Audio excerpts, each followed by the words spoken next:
Welcome to the Social Club. So this is a little bit of a different episode today.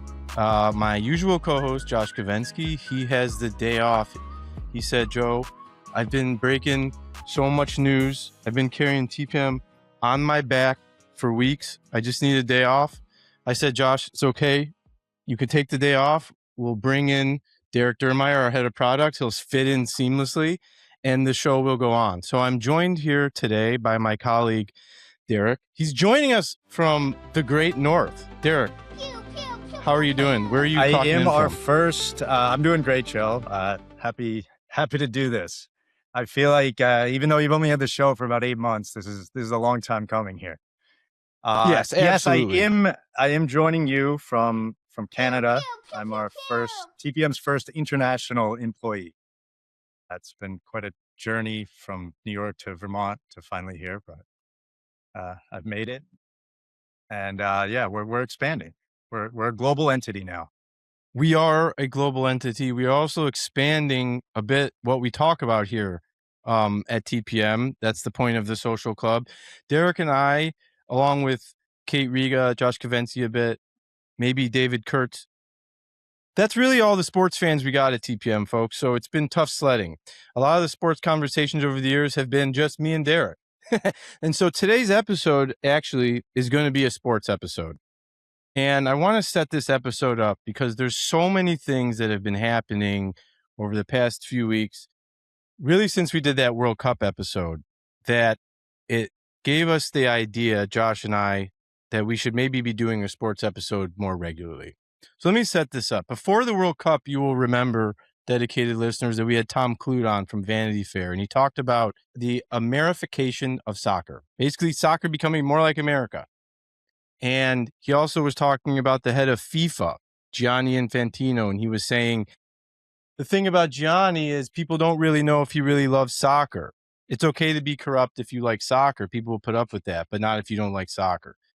Fast forward, the World Cup ends. Gianni Infantino, under the throes of the Americanization of soccer and the Trump family, has a terrible idea. He wants to take FIFA, put it into some sort of container company, sell 20% of it to private equity companies. This was inspired by Josh Kushner, Jared Kushner's brother. It didn't work. It was met with worldwide outrage. FIFA, the member countries, the member entities pushed back, and it fell apart. And now they said they have a vote of no confidence in Gianni Infantino. This is how sports are supposed to work. When people have crazy ideas that are going to make the sport worse, but will enrich them, those ideas are supposed to be met with extreme pushback. That's how it works in a lot of the world. Unfortunately, that's not how it works in the United States. And the question I have today, really point blank, is, are sports getting worse? Specifically in the United States? I think the answer is unequivocally yes. And when I say sports are getting worse, what do I mean? I don't mean that the quality of the competition when you turn on an NFL game on Sunday is markedly worse. What I mean is the totality of the experience for people who love sports. As a fan, it's becoming more expensive to go to sporting events. Everyone knows that. I mean, if you just pull up to get tickets to go to a professional sporting event, it's like going on vacation, especially when you factor in the food and the cost at the events. The cost of just watching from your own living room is going up. There was a study that said if you wanted to watch every NFL game in this upcoming season, you'd have to spend between $700 and $1,000 because of all the streaming services. Most listeners will remember a time not long ago where you could just turn on the TV and watch most games for free. And if you had cable, you would at least be able to watch every game on cable. Those days are long gone. But it's not just the viewing experience that's becoming more expensive and inaccessible. The Aspen Institute put out a report that said the cost of participating in youth sports is rising at twice the rate of costs in America in general. Costs over the last 5 years in particular have gone up 40%. The average cost to participate in youth sports is around $1,100 in the United States. And you add to this somewhat like a crisis of ability. One storyline in the NBA is, why are all the best players increasingly from overseas? Like, yes, the United States still puts out great NBA players, great basketball players, but why is it that it seems like so many are international now? What's going on? Gino Auriemma, legendary women's college basketball coach at UConn, and said he thinks it's because of AAU. He says most players these days, AAU stands for the Amateur Athletic Association. These are extra leagues that people play in. And it says the problem with AAU is the point is not even to win the games anymore. Kids go there to play on an individual showcase so that they can then go on to either get a scholarship or become a pro athlete someday. So at a very young age, we're already starting to condition athletes that this is not about having fun or any of these things. It's about getting to the next level. It's basically becoming a job. How do we get here? And I think it's the same cultural pressures and problems that we have in other aspects of society, which is it all comes back to money. It all comes back to money.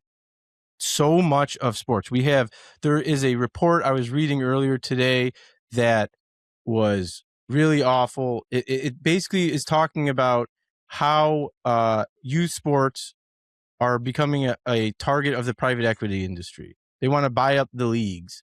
And there's a line in there in this article that basically said these used to be the province of volunteers. Nobody was getting paid, which means there's extreme profit opportunity. These are sick individuals. Anyway, I've been droning on long enough. I want to bring in Derick. Derick, what are your thoughts on the state of sports? I mean, you played sports growing up. You're a sports fan. So what is your impression of the state of things? Yeah, I mean, there's a lot there. And I think we're going to have to take, the two different lanes, right? There's the experience of being a sports fan. And you, who I consider like the consummate or like the archetypal sports fan, I'm sure we're going to get into a lot of that. I'm a big sports fan, but for me, sports was like a formative part of growing up, right? So I played competitive hockey, played golf, tennis, all of those things, right? And the youth experience of that was huge. That's how you make friends. That's how you develop coordination. I mean, in some ways, you got to travel, you get to meet people from different states, and you felt part of this like bigger thing, right? And I do see that under a lot of strain lately, especially amongst my friends. I have a 7 and a 5-year-old child. A lot of my friends have kids in the same age range, right? They're starting to get into youth sports, especially like hockey's the sport I know best. A lot of my friends are now coaching hockey teams, and their kids are getting into these competitive leagues. And when I grew up, we played travel hockey. We would travel all over New England. But now that is like, it's a requirement basically to be part of these travel teams that are also part of this like bigger collective. Like for us, it was you played for your town, right? Or a collection of towns. Now you play for like an offshoot of like a minor team or like a club team, right? And that costs money. And the upfront cost of some of these things, we're talking maybe $5,000-$10,000. And this is to put like, kids that are 8 years old in it. And on top of that, you're traveling all over New England during, like when I would travel, it was mostly in the summer. We'd be off school. It would be like a big event. You'd stay in a hotel. Now it's like every weekend. Parents are putting up for hotels. You've got all the costs of just basic travel, food, and then on top of that, you have to pay these club fees, and you get all this equipment, and it becomes this whole other level of competition, right? So I think just from a financial standpoint, that's bad, but it leads to kids having to commit to one sport. I think we know, for me, when summer came around, sure, I'd play hockey, but I like to play tennis and golf and do nothing really, just like play with my friends, right? And now it's like, well, you're 8 years old, maybe choose a path in life. And obviously this isn't happening everywhere, but for sure it's dominant. And I think that's definitely having an effect. And I know the way I'm going to approach with my own kids, if they do decide to like pursue that right now, they're not, try to push them away a little bit. And I know my friends are doing that as well. So that's just to look at like the youth aspect of it. The thing that you brought up, I hadn't even thought about the specialization aspect of it because you're so right. And I think that is such a toxic thing. I was blessed in high school. My freshman football coach, Tommy Lombardo, shout out Tommy. He would emphasize he wanted everyone to play a lot of different sports. Thank God. He understood there are more benefits to life. You do these different things and you develop different skills. It's good for you physically, first of all. Like it's literally, you want to be able to do different motions, not specialize, and you meet different people and you had different and you have different experiences. And ironically, I've seen reports that, in baseball, there's a ton of injuries with pitchers, a ton of injuries with pitchers these days. If you're a baseball fan, you're aware. And one of the things that people speculate is you have these kids they're telling them to specialize as a pitcher, like when they're like 9, 10, 11 years old. And the strain that puts on your elbow to do the different motions to throw the different kinds of pitches, by the time you get to the pros, it's like you already have a shot arm. And so like I'm not a physics expert. I can't like get into that stuff, but there's another cultural aspect, I think, which is if you're telling an 8-year-old kid or 9-year-old kid, like, hey, if you want to play sports, really the point of sports is you want to be the best at sports. Right. And to be the best, you have to just do that thing over and over again. That kid is going to, I'd imagine, take that lesson and think and apply it to other things. Like I have to only do math because I want to be a mathematician. I have to, whatever the case is, they're gonna take that lesson and reapply it over and over. So I think it's really bad. It's a good point. It gets to this thing too. You and Tom and Josh talked about this a little bit with soccer, right? Like, will America ever be the best at soccer? And like, one of the things that people talk about with soccer is like the creativity, right? And I think just in sports in general, right? This idea that like, yeah, you do plyos and you get stronger and you'll be able to do this one thing or throw a baseball or whatever. It's like the creativity of the sport is so big. And one way to be creative about sports is to play other sports or take a break from sports and go in the woods, and like play capture the flag or like just like make up games with your friends, like that aspect is missing. And yeah, you put a lot of pressure on it. I mean, like, honestly, I burnt out of youth sports. It got to a point of like everything is about making it to the next level. And I was like, wait a minute. Like, I kind of thought of sports is almost the same as like the games we'd play in our backyard. Right. No, I don't like, sure. I'm competitive. I'm ambitious. I want to get to the next level, but like, what happened to the fun?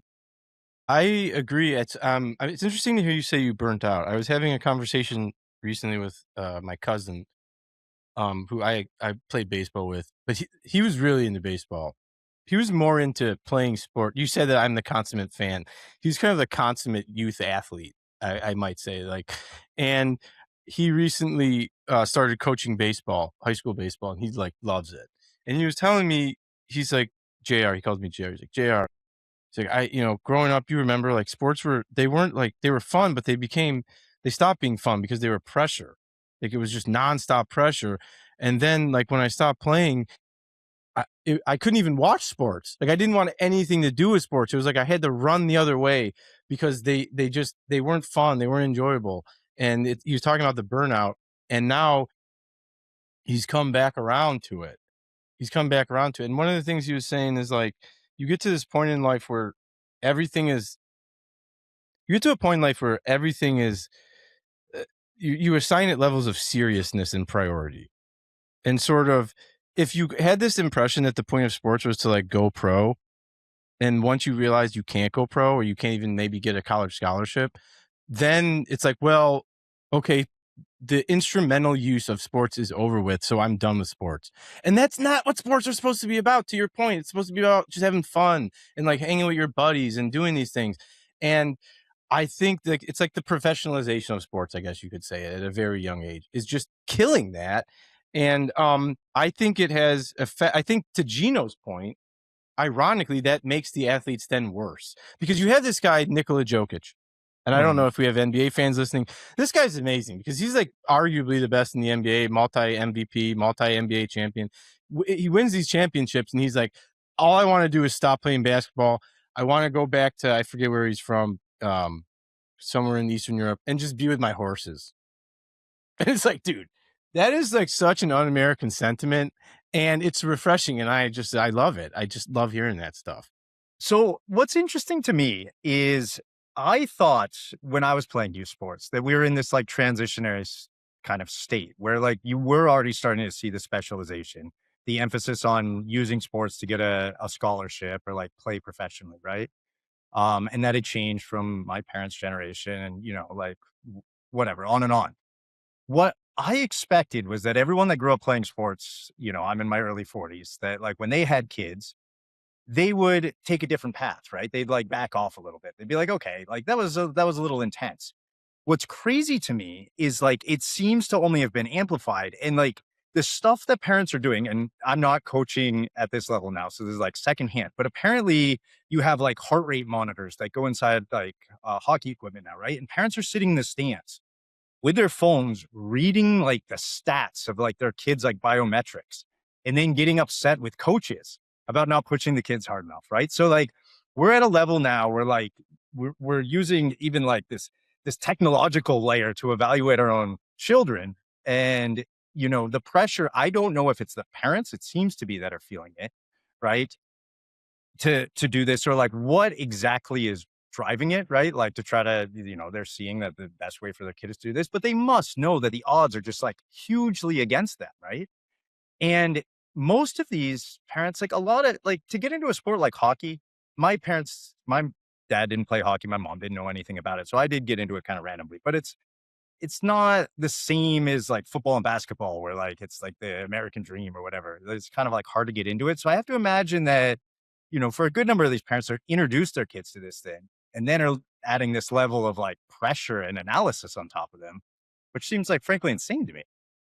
That's an interesting point too, because I think about the peer pressure amongst the kids themselves. You know, like when you're a kid, you Hmm. know, some kids can go ask their parents and they get whatever they want. I'll never forget. I was standing in the outfield and some kid asked me like, "Are you going to buy a GameCube to play Resident Evil Zero?" And I was like, "Dude, I'm a kid. Like, what do you mean? I get a.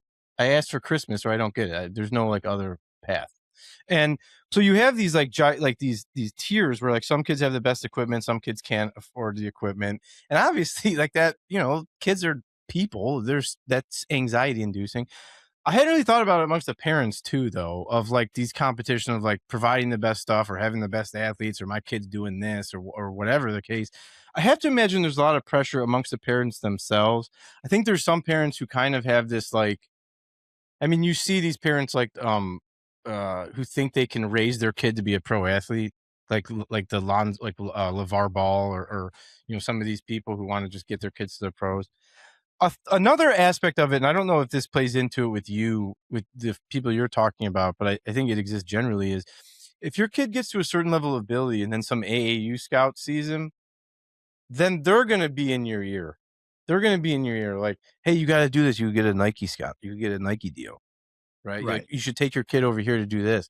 And so I said there's got to be a I lot mean, of there's different so many layers to this. I influences. mean, the last thing, just to kind of round off the point of the youth sport, though, is they, you know, to your point about money and investment, we're talking about in the beginning, you spend $10,000 to get your kid into this.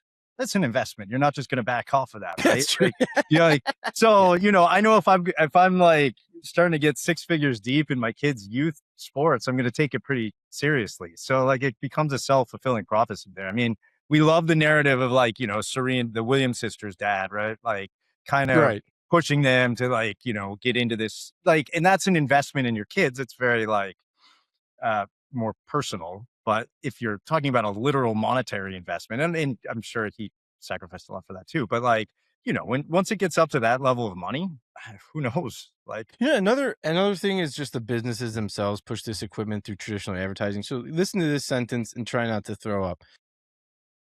Among the private equity firms venturing into the market is newcomer Ascent Sports Group, the youth sports subsidiary of Chicago-based PE company GTCR. While still a newcomer, Ascent has made a big entrance when it acquired youth sports live streaming platform LiveBarn for $400 million. KKR is also a player in the lucrative youth sports sector with its investment in high school sports media and technology company Play On Sports, as well as a $4.75 billion acquisition of cheerleading equipment giant Varsity Brands in 2024. KKR, by the way, we'll get into this, is a huge player in the private equity space in terms of owning professional teams. And I think we should go, that's where we should go next. We should just slide right over because the PE stuff I think is undergirding a lot of what's bad about youth sports. And the Congress and government should get on that and just ban it right away. I mean, I don't think there's anyone's going to be against it. It's very easy. But the PE, by some accounts, 75 teams are owned in some form or fashion. Professional teams, MLB, NFL, MLS, NHL by a private equity group, or 74. Then there's a whole host of other ones that are owned by people who are affiliated with private equity, but it's not their fund that owns the team in general. Now, from where I sit, this is kind of like the nexus of everything, because what drives up the price of the cost to go to the games, the cost to watch the games, all of these things is that the team owners and the media companies want increasingly high valuations, right? So Kushner, he failed out on buying the World Cup. Basically, turns around, he buys the Lakers for, I think, $12 billion. He doesn't just want to own the Lakers forever. He's going to want to sell the Lakers someday for way more than $12 billion. So he and his partner, Bob Iger, are going to get to work on, like, how can we increase the valuation of this team? And that's where all these increases come from. So I think this is a really like a uniquely American phenomenon.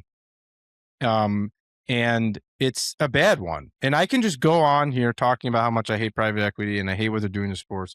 But Derick, I will let you jump in here. Yeah, I What do you mean, think? I wonder if we want to go, because the private equity thing, there's a few different paths of that. There's the investment in the professional teams, which I think is interesting, but I want to talk with you about like ownership in Yeah, general and how let's do that's it. changing. And then there's the private equity with things like you mentioned, Live Barn, right? And that is like a layer of sports. That's weird. You know, I don't want to take us back into youth sports exactly, right? But it is one of those investment. It's showing that private equity is obviously interested in sports, and then asking you why, right? And I think with Kushner, Josh Kushner, it's interesting because he had a tweet. I don't. It was announcing like the offshoot of Thrive Capital, right? Like he has this thing called Thrive Eternal, I think, right? And Yeah. essentially, what he says in this tweet is, he's like, "Look, like Thrive Capital, Thrive Holdings, we're heavily invested in like emergent technologies, right? Both the technology itself, like, and the infrastructure behind that." He's like, "But we see an opportunity in this fourth thing, right? And that fourth thing is live sports or sporting franchises, right? And the point is that they're things that can't be replicated by technology.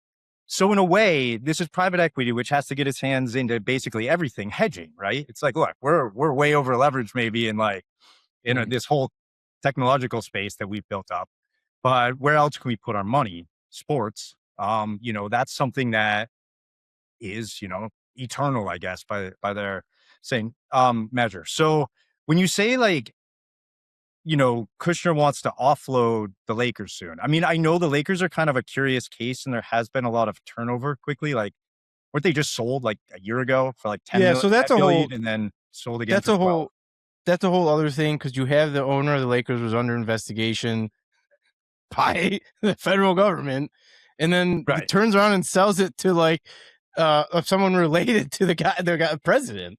So, I mean, and the other thing is like the Kushners were trying to buy a team Kushner, not the Kushners. Kushner was trying to buy a team in Vegas.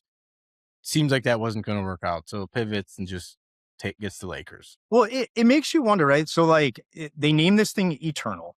And as an investment, right? Is this something more, is like more of like, asset classes become made up nonsense things, essentially, right? Like, AI software, like it's so, you know, uh, like all these companies are so dependent on this tech layer that this is obviously a hedge. But are they seeing it more of these short-term investments? Like if it's to use a real estate analogy, right? Are they flipping houses, or are they holding this, right?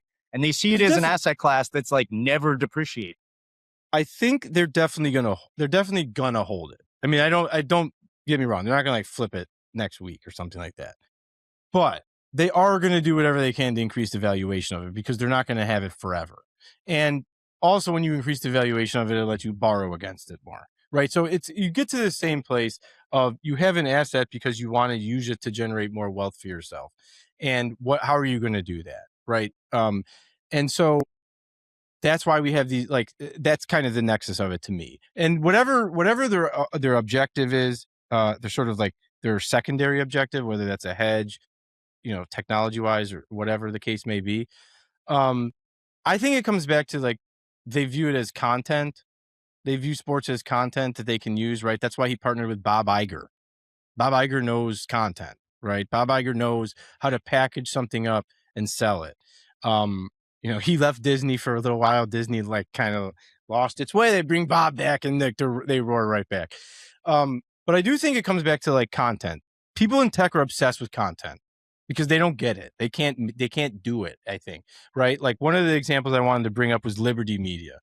Liberty Media is one of these vile companies. They own Ticketmaster and Livestream and whatever, right? Like they're that group. They also own all of F1, the entire Formula One league. Okay. They own the league. And that is very interesting to me because in America, we own teams, but the owners of the teams, they own the league. This is different in that some company literally owns it's like if somebody owned the entirety of the NFL, right?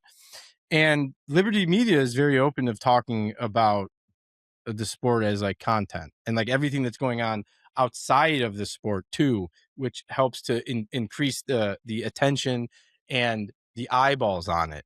And I think it gets back to that. Like tech guys love attention. And if there's attention on sports, they can monetize attention. And that's interesting. They're not interesting. I think it's a dangerous game because we see what happens, to use a parallel, when tech people look at journalism and say that's content. It gets worse. Well, I mean, I guess, yeah, if we go down this path, right? Like if we think of private equity's main prerogative is like, chopping up a business and selling off the parts, right? Extracting as much value as possible. If they are no longer interested in the actual game or sport that's being played, and they're thinking about all these tangentials, right? There's content, I guess, right? Like whether it's, I guess we should say, like, what do you see as the content though? Are we talking about, the merchandise, the kind of peripheral media, the like everything except the game itself? Or yeah, sort of. I mean, you want people to watch the games, but what I really mean is like set aside the sport as a competition and think about like this is an event people want to go to be seen at, right? And so what comes with that? Like you're going to have stadiums with less seats for regular fans and seats with more luxury boxes for rich people. You're going to have like high-end packages. You're going to focus on the people that can pay the most money and that you want them to be seen at the thing, right? So like it's kind of more of this. We're going to pull away from the sport as something that is enjoyable for the people who have loved it forever. They grew up with it.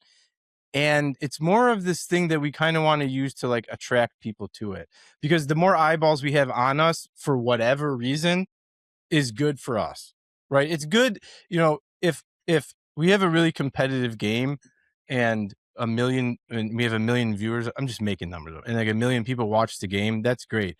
What if the game is shitty, but Kim Kardashian was there and 5 million people are talking about it? What's better? Right. Like, so it serves almost as a media property in itself. It's a conversation starter. But right. I wonder though, like as evil as PE sounds, like I just wonder how much the new type of ownership changes our appreciation of the sports compared to like just owners in general, right? Like I think forever there's been this kind of tension between whoever owns the team and the fans of that team. Right. It's like one of the biggest tropes in every sports movie is basically about the idea that like, look, there's this new owner that's taken over, usually inherited the team, right? Doesn't get the value of the team. But if the team can only win, then like whatever crazy scheme the owner has cooked up, right, will be overcome and like the town will be saved, the team will be saved, whatever. So there's always been this idea that, like the owners are kind of the bad guys and what they're trying to do is either self-interested or like some kind of money making scheme, right? So like how do you see the new like PE kind of angle, or like even if it's not PE, like just as a private question. investment and like massive investment? It's a good question because I'm a Browns fan, and so I know the worst owner of Yeah. all time, Art Modell, who took the team and left. The difference between Art Modell, who was a bad owner, and these guys is those owners were rich enough, but they weren't so rich that they were untouchable gods. Like they had to answer to fan sentiment to some degree. Now, obviously, it's kind of ironic I'm saying that because Art Modell and he responded to it by literally leaving in the middle of the night, like a little. I'm not even going to go down that path. Mm. But like they're kind of like they kind of had some accountability. They weren't so rich they could do whatever they want. They couldn't drive up the prices of the tickets because the fans just like wouldn't go. Really, like they just couldn't do that. But nowadays, when you have people that are this rich, they're not really accountable to anybody. If the people don't go to the games, they'll just figure out a different way to make money by selling to other people, like change the stadium so you have more luxury boxes, right? Like there's all kinds of things you could do. um and so I think that it speaks to like another cultural shift in America that's hard to pin down, that which is that this disconnect of like the economy, the real economy from markets. And what I mean by that is if you're a rich owner, a super rich owner, it almost doesn't matter if your team is good. In the same way, it seems like it doesn't really matter like what's going on in the real economy. If you're rich, like your assets will increase while the rest of the people are like struggling to find food. It's like that with the sports teams, in that the old owners needed to be responsive. They needed to make the team good. They needed to do something. These new owners don't need to do that. They could just sit there, let the team appreciate, figure out other ways to do that, to like artificially increase the value of their teams, build a new stadium with taxpayer money, get a new streaming deal with a new company, like all these streaming deals, right? Every time you have a new streamer, Amazon, whether it's Peacock, that increases the value of every single team, even if those teams are shit. So that's kind of the difference. Yeah, I mean, it's a good point because I do think this isn't true for every sports league, of course, right? But the amount of money that has come in through television, especially with the NFL, also I would say the NBA is close to that, right? It is kind of severed the geographical ties between the fan bases and the teams to at least some extent, right? Where you can have a team that's like middling, like I don't know, the Tennessee Titans, right? But because a Tennessee Titans game on a Sunday afternoon playing whoever, the Browns, is still worth more than just about any other media property that exists, right? It doesn't really matter if anyone shows up at that game. And of course, like they still care about this, right? They're still trying to add, they added the extra, now it's 17 games. They want 18 games, right? Like they still want that ticket revenue, but it's almost supplemental. I mean, I don't know enough about the actual numbers to say it's supplemental, but it does seem to me that with the television contracts just like astronomical at this point, and seemingly without end because people like Kushner, right? Like you have all the big tech companies, Apple wants in, Netflix wants in, and they're willing to give just about anything for this to get their hands on something like a live experience, right? Which is like a scarcity play. Um, Yeah, absolutely. and yeah, that does seem to have like sadly, not to go back to the movies again, right away, but you have like the whole story in like a movie like Slapshot, right? Is like, the team is the town. And once you take that away, the fan base, right? Like who cares if they like go to Minnesota? Are you following this thing, But like now, I guess if you're just a fan of the sport, or to your point about Liberty Media, like Rob Lowe wearing a hat that says NFL on it, right? Like Yeah, looks like a that's okay. psychopath Yeah. move, but like maybe that's where fandom is going. Like you're a fan of the existence of this thing. Well, it's sort of like, I don't want to speak overly broad here because I do think there's still like kids growing up root for where they're from, but there is kind of like the influencerification of sports where kids are fans of individual players and they follow that player from team to team rather than like a team, which is like crazy to me. Like, I mean, we have a mutual friend who follows LeBron around, but uh, I think it's nuts. Like, that's not how I follow sports, obviously, like, but I think that speaks to it, like the content thing too. And you brought up a good point the other day that we haven't touched on, that is, which is the phenomenon of House of Highlights, which is an account, still an account, but I don't know when it was like 5, 7, 10 years ago. It kind of like blew up, and it was kind of this moment in time where it was like you could follow the NBA basically just through clips and highlights, and rather than watching the sport. And I think this is kind of like another phenomenon that's related to what we're talking about. I think in the NBA, it's like very acute. You have people talking about, is the NBA just like a soap opera and the games are secondary, but what people are really all about is like the transactions and all this stuff. And I do. That's interesting to me because it does feel like there's a new way to follow sports, which is the drama. Okay, there's the F1 is big for this, obviously. Like those guys are nuts. They're always doing crazy stuff. That's not really an American sport as much. But you have it now. Players show up in outfits. You know, every single time they show up to a game, it's like a fashion show. So it's different. I mean, did you have like players that you like loved so much growing up that you would follow them to other teams and stuff? I did because, I grew up in Vermont, right? Oh, yeah, I And forgot. Vermont doesn't have professional sports. Yeah. We would, Boston or New England teams were kind of, that was our major hub. And so I grew up a Bruins fan, a Red Sox fan, Patriots fan, all that. However, when you had a local kid make it in professional sports, that was a big deal. So for me growing up, John LeClaire came out of UVM, went up, played for the Montreal Canadiens, scored a few goals in the playoffs and overtime, became like a hero of the franchise. They beat Wayne Gretzky and won the Stanley Cup. And for me, as a 10-year-old kid, I mean, that was like the high of highs, right?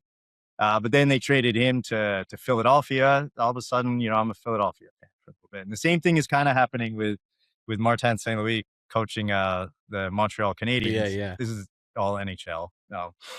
And, and it, in theory, the Canadians are the Bruins, like big rivals, right? But Martin St. Louis also went to UVM, University of Vermont. And so, I've got a soft spot. So yeah. And I followed him too around a little bit, but I mean, that was slightly more personal. But But you I think actually know them. That's like a little different. yeah, I know them, but I mean, they're not coming over to my house for dinner, or anything, but like, yeah, I think I know them.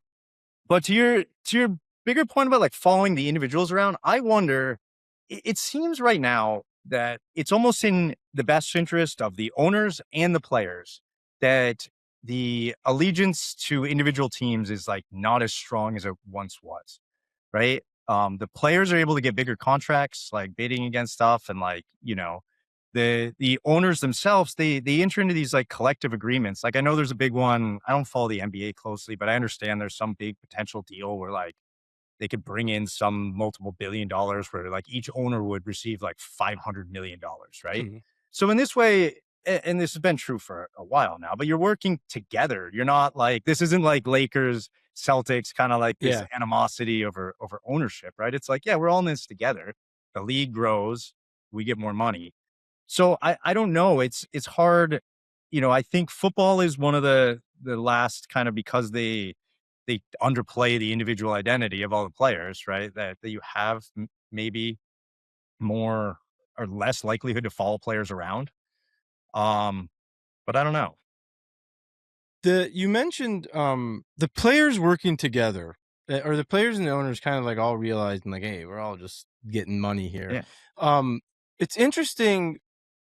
It's interesting because I think you're right. I mean, I think that's the case, with the exception of Major League Baseball, where the Major League Baseball, because they have never had a salary cap. And it seems Major League Baseball is headed for a lockout. We'll see. But just to set this up for the audience, the Major League Baseball's collective bargaining agreement is scheduled to end, and the players union and the owners are very far apart on a very important issue, which is the establishment of a salary cap. I think I've talked about this before on the pod. This is a very difficult issue for me personally because competitively, seems like a salary cap would be really good. I root for a small market team, the Cleveland Guardians. They cannot compete with a team like the Dodgers. The Dodgers have multiple players who make more money than the entire Cleveland Guardians. Okay, it's almost impossible. Take an act of God. On the other hand, instituting a salary cap is intrinsically anti-labor. You are limiting the earning power of the employees of the organizations. I've always thought that sports were a little bit unique. They're not like a traditional business. You kind of work for the league, so it's a little bit different. Um, that being said, it's still difficult. I think what is actually most important is that they would establish some sort of salary minimum where the owners have to pay out X amount, because some of these teams are a joke. You have teams like the Pirates who are playing okay this year, but they run the team like to make a profit every year instead of just win games. I mean, they once cut a guy to save 200 grand. Pathetic stuff. Um, That doesn't change the larger point, though, and I'm curious your thoughts on how that affects the product itself. If everyone kind of knows, like, hey, if we just work together, we can all get rich. Is that good? Like, do we want that? Well, I've been thinking through this, like, we've been skipping between various leagues, right? And it is obviously not the same phenomenon in every league. So if I think about the NHL, which is like the sport I care about probably the most, but ironically, like the league, it's not like fault the least, but I don't follow as closely as like the NFL. And the NHL kind of seems to be having a moment, right? Like everything's like booing it. And the Olympics were a big phenomenon.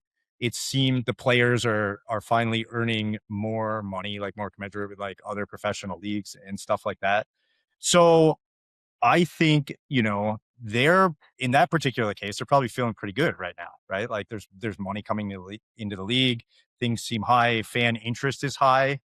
Um, but I do get the sense that, like, it's still pretty easy to move around teams. And like the thing that's crazy about the NHL is that you have these hot ice hockey teams in places that like traditionally don't have like a pipeline, especially for youth hockey, right? So, like Carolina just won the Stanley Cup. That's cool. They're not so far down south, but Florida has become like a hockey powerhouse, right? Yeah. Um, California, like it's moving all over, and that's pretty cool.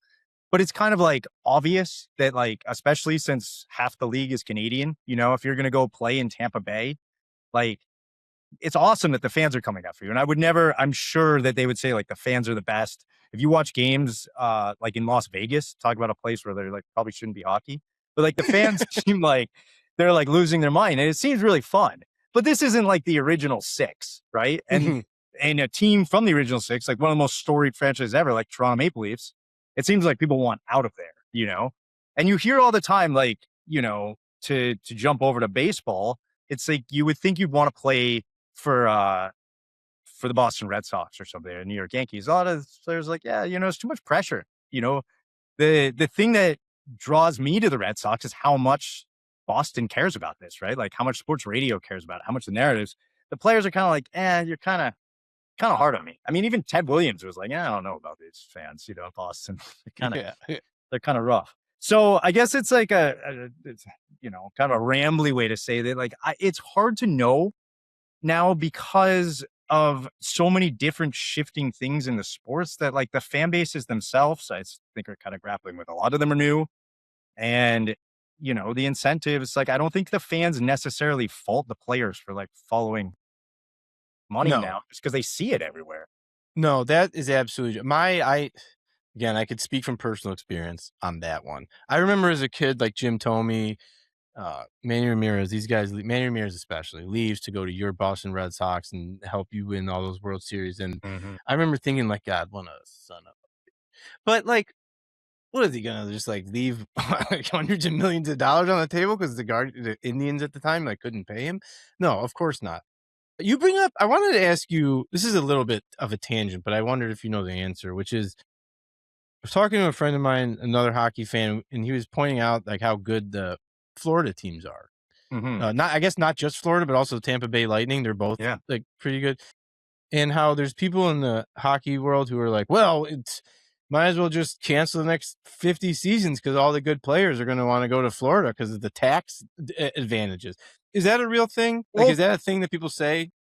I mean, this is definitely not my like area of expertise, but it's something that I talk about with Canadian fans a lot because I mean, now that I've moved to Canada, it's obvious that there's a different tax structure and it and just like a different financial reality, right? Like if you are playing for the Winnipeg Jets, right? Or the Edmonton Oilers, best player in the league, Connor McDavid plays for the Edmonton Oilers, right?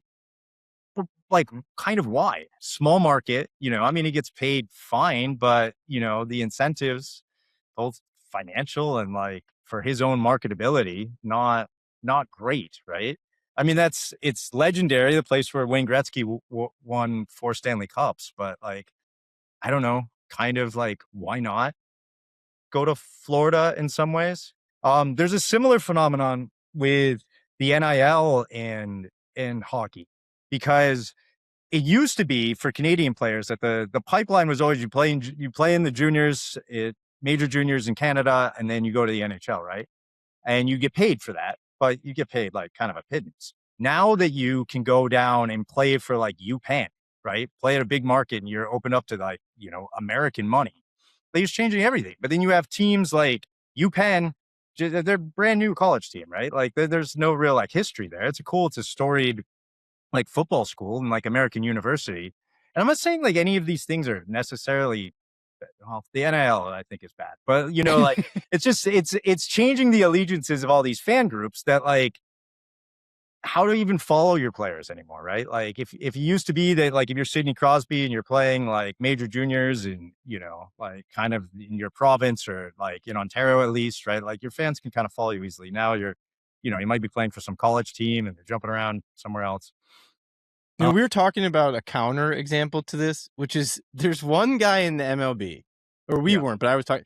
There's one guy in the MLB who's been extremely loyal, and he almost gets shit on for it, and that's Mike Trout, because Mike Trout was like the best player in Major League Baseball for a long time, and he just stayed with the Angels, and they just sucked. And it's sort of like, I don't know, when it makes me think like, I don't know, maybe I am kind of like want it both ways. Like you want these guys to be loyal and stay with one team, but then they do, and it's like, I don't know, does Mike Trout have that dog in him? Like why didn't he go? Why didn't he go win? Why didn't he go play for the Red Sox or the Dodgers or the Yankees or something? And I guess the Yankees don't win anything, but you get what I mean. Yeah, I mean, I think like an underlying like aspect here is just like the narrative switch around the teams too. I mean, I remember like that used to be everything, and I think it's not that there aren't those narratives. It's just that like everything else, it's so fractured now that it's kind of hard to understand. I mean, one thing that I think was really cool about the Knicks winning is that everyone could get on board because the narrative was so clear, right? This is a team that's struggled, like ownership issues aside, right? But like that is the heart of New York City that just like hasn't been able to get to the mountaintop. And if they did, it would be great. And it's not a team of superstars, right? So like those are things that everyone can kind of connect to and like goes back to the roots of like why we like sports in the first place. And even if you might not like New York sports, like that was a pretty cool narrative. Now the narratives are either built around individual records. So you're drawn to chasing someone like Ohtani, like Mike Trout, right? Are you as interested in if the Angels win a World Series or if he has like the greatest WAR of all time or something, right? It's a Like good point. Yeah. you as an individual fan, and like the thing that I find so like not isolate, like it's hard to penetrate now, like a lot of fandom, right? You can read articles on ESPN now, and it's like you're reading some kind of like mathematical treatise or something. You're like, well, what? Okay, like I guess that's good, or like I don't know, is he the best player of all time, or what is this, right? Like, what am I actually rooting for here? And it is a lot of based in individual records. You hit on something where there's two things we haven't touched on yet, which I'm almost glad we haven't, because I almost wonder if they should be their own subjects for a whole podcast. The first one is what you just talked about, which is the over-datafication of sports.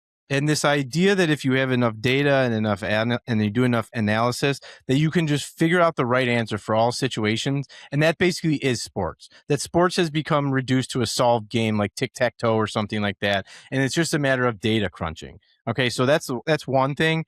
And the other thing is we haven't even really talked about college sports, which is probably more fucked up than youth sports and pro sports with the NIL and everything going on there. I want to stay with the media stuff, though, because we're in media. And I do feel like this obsession with sort of like fantasy sports and gambling and numbers and data and like fans nowadays, there's a certain kind of fan that wants to be able to go to other fans and just say like, do you know how fucking smart I am? Do you know how much shit I know about sports? I know so much stuff about sports. You have no idea how much film I watch. You don't even know what I could tell you about the various defenses. You have no idea. It used to be sports fans were just like, man, did you see that game? That was awesome. Let's have fun. And I don't know what changed, but I just like hate this new kind of way of experiencing sports that feels like math homework. It's to me, it's totally inaccessible. And it's, I wasn't like one of like the big debates growing up in sports was like, is it Tom Brady or is it Peyton Manning? And this, you'd have the QBR and stuff, like a very kind of simple stat, but it was like, guys, who cares about Peyton Manning's stats? Are you crazy? Watch the games. Yeah. Like he's the Yeah. best quarterback. Like, I don't know. Why does he lose every time? Right. And like, there's going to be people out there who's like, oh, like adjusted for error and all these things, and they actually had the best QBR. But like, I don't care because like the satisfaction wasn't like a good debate is always fun, right? About who's the best. But when it's grounded in these numbers to justify your point, it almost takes the game entirely out of it. Right. And to me, it's moved so far in that direction that watching the game isn't even required anymore. Right. Like, I bet you there are fans, I'm almost positive of this, that aren't even watching the games, right? And they're just following the stats. And then they're going to argue with you about who's the better team and who are the better players, right? So Absolutely. at that level, I'm not even sure what we're engaging in. And like, if that's fandom for those people, I'm just not into it. I'm with you. It reminds me of two things. The first one is I remember, I forget if it was Honey, I Blew Up the Kids or Honey, I Shrunk the Kids, but one of the movies in that series that eventually Rick Moranis' character realizes that there's a lot of math in baseball and he becomes like obsessed with baseball. Like he's like, he's just rattling off stats. And I always think about that. Like the forerunner to sabermetrics was Rick Moranis. The second thing is there's this guy, podcaster, sports writer who passed away a few years ago, who I love, named Chris Wessling. He had a podcast called Around the NFL, and he had this. I want to read this passage because it means a lot to me, but I think it sums up so much of what sports actually is. And he said, "This is quoting him." He said, "Something is always lost in life, in art and life, when you analyze it." Mark Twain once he became a riverboat pilot, and he learned the technical side of it. The Mississippi River was no longer beautiful for him. And he said, if I was to hire a sports writer, the first question I would ask him, how do you reconcile the essential meaningless of sports? I mean, how do you reconcile watching young men bang into each other and try to advance an inflated pigskin against marked territory? I mean, that's what football is. How do you reconcile the importance of that? And I think it's like Shakespeare's poems or Beethoven's Moonlight Sonata. This is going above and beyond. At its best, sports is like, look what humans can do. And that last part, look what humans can do, is so important because you can't look at an algorithm and get the answer to that, right? You can't like make a mathematical formula and it'll tell you like what humans can do and what's cool about humans. And it gets back to what you were talking earlier about the creativity. Like so much about sports is about the creativity, the stuff in between the analysis, right? The stuff that you cannot just crunch numbers and come up with. I mean, And to the point, to the look point, right? Like actually use your eyes and look like on a, when you're entering a box score, a ground out to shortstop looks the same, right? Whether it's like a dribbler or some dude leaped in the air to like nab one, I mean, that's like an entirely different experience. And if you're not in it to watch that, then like you're in it for something else. And like, hey, like, I guess that's fine. But if we talk about like back to the idea of like what content is and how it's different than sports, right? Like if you're invested in the analytics and like being the smartest about the analytics and you don't really care about like the atmosphere in the stadium or like the actual incredible physical prowess or plays or abilities that these people have, then I guess the winning and losing doesn't matter as much, right? Like it's another avenue that should extract money, which like obviously not to get into this as well, but then leads to like the betting layer and everything else, right? Where my dad used to say, like, because to your point, which is a really, really good one, like, and I think it's worth emphasizing, like, the greed is not the province of private equity. Like, other people are greedy too. Owners in general, or people who own stuff, except Josh Marshall, are pretty greedy usually, right? And like, that's just the way of it. And my dad used to say, like, growing up, he's like, Joe, one day they're gonna kill the golden goose. Like, this sports stuff, they could just print money as long as they want, but they just want more and more money. And like yesterday you asked me like, what is the goose? And I'm thinking about it. And I think the goose is the people who just love sports. And all of these things we've talked about today, making it harder to play youth sports, making it harder to watch pro sports, making it harder to go to pro sports, removing the narratives in the media about the athletes and reducing them to numbers, making it about betting. All of these things are alienating the people who really love sports, and sports can die. If you don't think so, ask yourself what America's national pastime is, because it's not baseball. Football passed up baseball a long time ago. And it used to be boxing, and it used to be horse racing. And you can argue that those sports are in the back, like have fallen off because of, they're violent or whatever. But the fact of the matter remains, sports can go away. And if these leagues and they're not careful, they're not going to have as many people to watch them. It's going to take a long time. But if you can't just turn on your TV and there's football, there's going to be less people watching football. And if you can't play football, there's going to be less people interested in football. And one day, the golden goose will be dead. And I just think my dad was right, and I think the process has been accelerating. Yeah. No, I agree. But I'm wondering, and I know you've been, itching to talk about this for a while. We're kind of, all the things that are somewhat negative about modern fandom. Yet you have recently become an F1 fan.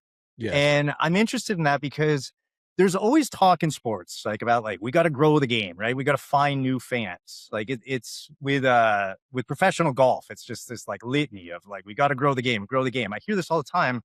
I have no idea how they're growing the game, right? The one move everyone seems to go to is like, we'll make a Netflix documentary about it. But for people that like aren't already fans, or if you're just coming up and you're young, right? Like what made you become a F1 fan? Like what drew you to the sport now? Like what God, works nowadays? so happy you asked this question. So happy you asked this question. So there's a few things. The first thing is I didn't set out to be one. It's totally an accident. So I got to give. So the head of F1 right now is this guy named Stefano Domenicali. He's like the commissioner F1. I forget his official title. And then there's the CEO of Liberty Media, Derek Chang. Now, I don't know who came up with the idea to have the F1 movie, but the F1 movie was a genius idea. Okay. Because I am going to see a movie with Brad Pitt almost regardless of what it's about. And I loved F1 the movie, and here's why. I did not know that F1 was a sport that worked on parallel tracks. Like, I didn't realize that it was an individual sport and it was a team sport. I don't know of any other sports that are quite like that, where there's two championships happening side by side. I like the idea. I like how that works, that there's a team element. I like the idea that there are these people who are like literally building a car, and it's like that's what they do. So, and what I mean by that is there are teams in F1. I was under the impression that race teams are just like they're trying to sell cars, right? So like Ford is in NASCAR because they sell Fords and whatever. What I did not realize is that there are many of these companies who just wanted to race cars, and then the selling of the cars came later. So Ferrari, they wanted to make race cars. McLaren was a race car driver who then made his. There's a guy, Bruce McLaren. That's the company. There is Williams, and another guy, former driver. Williams just does car racing. They don't do anything else. Obviously, you have the Mercedes, and they sold cars forever, and they still do, and everything. But that was really cool to me that you have these organizations that are just like racing organizations. They just exist to race cars, basically. And yes, they sell Ferraris now, obviously. So those things are really interesting. Also, I would NFL listen up. The structure of F1, that you have a weekend and all the things happen on the weekend, and then that's it. Awesome. 24 weekends or whatever a year. There's not a game on Tuesday or Wednesday or Monday. Like on the weekends, the race is on Sunday. Sometimes they have one on extra one, but it's on Sunday. Okay. It works super well. So I liked all that. I love the history of it. I like that it's global, that they go all over the world. I like the fact that the races are all kind of a little bit nuts. They're all like big personalities. Um, and I kind of like that I can drive a car myself, right? Like I can go drive a car and I can think, what if this car was going 200 miles an hour? That's crazy. I am not going to go out down the street and tackle somebody, or, I'm not, I can't do that. And I guess I could go play basketball, but I don't really like basketball. I'm not going to go play fucking, I'm not going to join a men's softball league. I don't have time for that. But, you know, I could drive a car anytime I want, and I could find a road that's pretty empty and go fast. And so, like, I know what that feels like. And so as I'm watching it, I can just think like, man, what if I was going like really fast? I don't know. It's just fun, and it's fun. Like, I like all those elements. So it's really the movie. I got to give them credit. If it wasn't for the movie, I wouldn't have gotten into it. Is there, because like, I know they worked hard to create narratives around individual teams and drivers, right? With the Drive to Survive series. And I heard that like really did bring people over. So on the one hand, it is kind of emphasizing this, like, following individual people and like learning more about their narrative. I guess there is like also a team aspect to it, but just creating like the actual old school narrative tensions, like I don't know if people that are watching F1, you might be interested in like the lap times, but are they following RPMs or like So all this these, is it's like interesting all that these different analytics, or like are they just able to this is zone in on the narrative? So this came up recently, and it's actually a controversy. So one Okay. thing I like about F1 is that it's on Apple TV now, and with Apple TV, because it's on Apple TV, they have so many options for streaming. So I can watch from any car, person's car. I can go a POV. So if I want to watch the race from Lewis Hamilton's perspective, I'm in his head. I'm watching the whole race like I'm Lewis Hamilton. I could split screen that with any of the other racers or any of these like data things. Okay. Now, despite everything I just said about how sports isn't about data, when you're talking about a car, it's a little bit different because you want to know if the car's working. Okay. One of the big controversies this year is the cars have become more hybrid. So there's battery power. And in the beginning of races, in the beginning of the year, you could see how much battery power the cars had at any given time. So you could see, like, are they about to maybe use the battery power to overtake someone? Mysteriously, the battery power was removed from the broadcast. You can't access it anymore. Around the times, all the drivers started complaining that they hate the battery. Okay. So it's kind of like people were like, did they get rid of it from the broadcast because the league knows nobody wants the drivers hate using battery? And recently, Stefan Domenicali, who I just gave credit for the F1 movie and everything, said, listen, I was talking to George Lucas. He was saying race fans don't care about battery power or what kind of V6 V8. They don't, we don't care, like the tires. Nobody cares about that. What we want to see is race, like overtakes. I'm passing this guy, I'm passing that guy. To which all race fans said, who gives a shit what George Lucas says? Like, who cares? What does George Lucas have to do? Because he made pod racing? Now this is pod racing. Yeah, because I am talking. There's not another George Lucas. This is the Star Wars George Lucas. Okay. So basically, what Stephen Domenicali said was, we don't need to appease these fans who care about cars and like working on cars, even though that's been who's watching for 75 years. We want these new people like George Lucas. They just want to see vroom, vroom, vroom, vroom, vroom. Okay. And that's kind of exactly what I'm talking about here, where it's like these people just want more attention. So they're going to engineer the sport to get more attention. That's when it gets really bad. Now, we don't really have that, I don't think, in the NFL yet. I would argue that what MLB did to shorten games is actually good. I wouldn't put it in this category, but you do have the F1 drivers like this last year champ Lando Norris saying like, we need to do a better job of balancing business and competitive interests here. So that's that. Yeah. Yeah. I mean, I don't know where you want to go from here if you want to wrap it up, but I think just on a positive note with sports, like getting to the, near an hour talking about this, like I just love sports also, I love and I sports. think there's such a bright spot like in the world and something to be happy about. And like I am, I think whether that's or why. not I am, a fan of the professional leagues as much, like the athletes continue to get better and do like incredible stuff. Um, it is still a really awesome thing for kids to participate in, despite like all these ways to try to like derail it. And there have been like successes too. I mean, like the US men's hockey team's win, like the US worked really hard to like build a development program around that.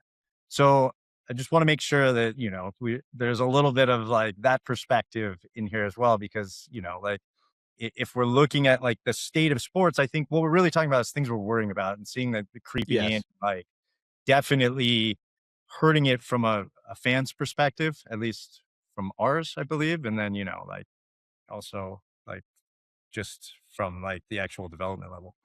Yeah, it's a good point because I love sports. Obviously, if you're listening and not watching, try watching. But I'm like in a 2002 Ohio State national championship jersey with my Cleveland Browns cap on, and I love sports.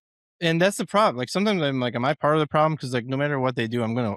It's like that Trump Coke tweet. Like, Coca-Cola's pretty mad at me right now. That's okay. I'll still keep drinking that garbage. Like I'm gonna watch the Browns no matter what they do. Like yeah, you have a high threshold for pain. Yeah. I mean, if you're a Browns fan, you're legit at this point. Yeah. And I love sports, and you're right. That is why I wanted this episode because I love them, and we can't let them die. And I think it's not like it's a simple solution, but a challenging fix. I think, which is like. You just gotta not be so greedy. Everyone needs to chill out. Like everyone needs to just chill out. Like specifically the owners.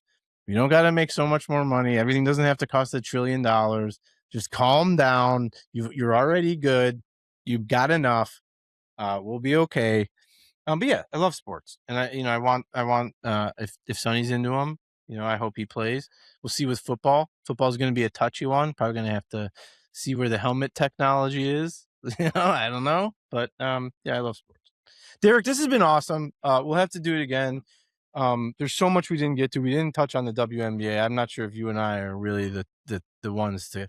I might not be your person for that, but we barely scratched the surface on like modern fandom. So yeah, definitely come back and talk about that, how it's changing outside of sports. I've got a lot to talk about movies and music. Yeah.